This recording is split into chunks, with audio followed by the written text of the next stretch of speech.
बहुत ही लजीज बना भाई, वाह बहुत उम्दा। आज वैसे गला है तो सही लगा, वाह फाइन भाई, वाह भाई, बहुत उम्दा, वाह फाइन, लाजवाब, बहुत टेस्टी। टेस्टी।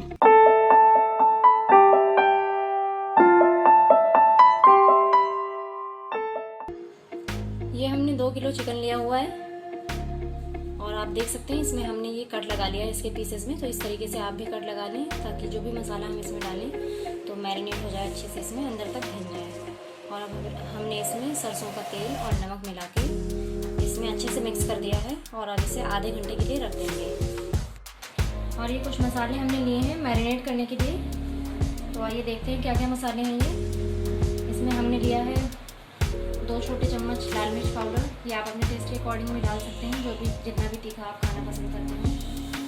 और 1.5 टीस्पून हल्दी पाउडर, 1 छोटा चम्मच धनिया पाउडर, आधा छोटा चम्मच काली मिर्च पाउडर, 3 बड़े चम्मच बेसन, 3 बड़े चम्मच चावल का आटा और 1 बड़ा चम्मच नमक और 1 बड़ा चम्मच गरम मसाला पाउडर। ये हमने घर का पिसा हुआ ये गरम मसाला लिया है, आप यहाँ पे कोई भी गरम मसाला यूज़ कर सकते हैं। और ये देखिए चिकन को भी हमने आधा घंटा हो गया है रखे हुए, तो अब हम इसमें ये सारे मसाले ऐड कर देंगे और साथ ही हम इसमें ऐड करेंगे 2 बड़े चम्मच अदरक लहसुन का पेस्ट, दोनों इक्वल क्वांटिटी में होना चाहिए। और साथ ही ऐड करेंगे 1 प्याज का पेस्ट, मीडियम साइज़ का अनियन लिया है हमने ये। और अब हम इन सभी चीज़ों को अच्छे से मिक्स कर लेंगे। 5 से 6 मिनट तक अच्छे से इसको लगातार चलाते हुए इस तरीके से मिलाना है ताकि बहुत ही अच्छे से सारा मसाला मिक्स हो जाए, पूरे चिकन में मैरिनेट हो जाए।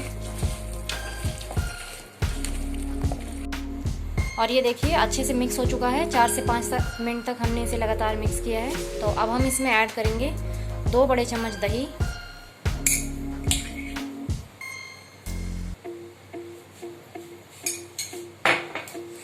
और अब इसे एक बार फिर अच्छे से मिक्स कर लेंगे पूरे में। और ये देखिए दही भी हमने इसमें अच्छे से मिक्स कर लिया है, मिला दिया है, सारा मसाला इक्वली पूरे में मिक्स हो चुका है, देख सकते हैं आप लोग।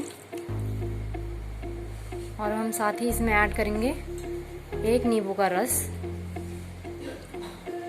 और आप चाहें तो इसकी जगह वाइट विनेगर भी यूज़ कर सकते हैं। और अब इसे हल्का सा एक बार मिक्स करके और हम 2 से 3 घंटे के लिए इसे मैरिनेट होने के लिए रख देंगे। और ये देखिए 2 से 3 घंटे हो गए हैं, ये अच्छे से मैरिनेट हो चुका है। और अब हम इसको सीख में पिरोएंगे रोस्ट करने के लिए।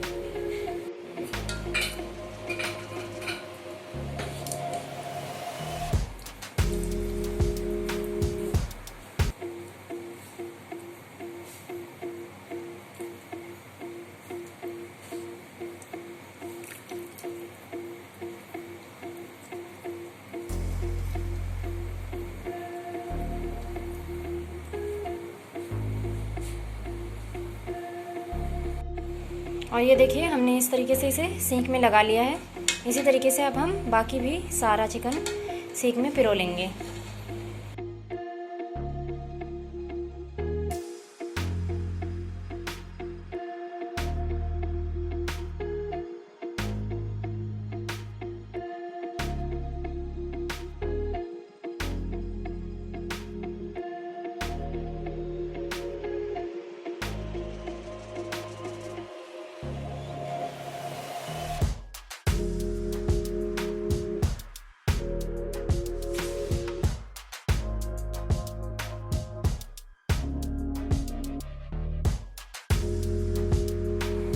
और ये देखिए सारा चिकन हमने पिरो लिया है इसमें सीख में। तो आइए अब इसे रोस्ट करते हैं भट्टी पे।